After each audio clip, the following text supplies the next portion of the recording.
Hello, this is Kelly with Xima Software. In this tutorial, you will learn how to add custom announcements to your skill group queues. In another training video, we covered how to add announcements that are default.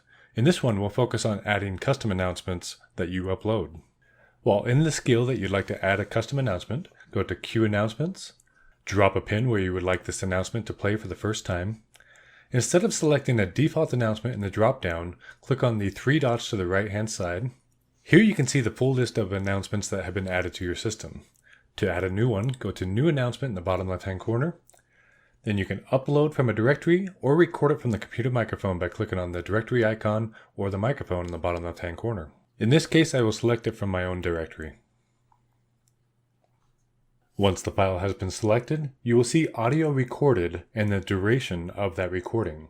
You can click play in the bottom right hand corner to listen to that recording to make sure it is the correct one. You will need to name the announcement before you can save. In this case, I'll call mine Sales Greeting. Click OK to save. It has now been added to the list for selection. Note that you do not need to upload this announcement again and again for each skill. It is now in the list for selection in other skill groups as well. Click OK, and of course, save.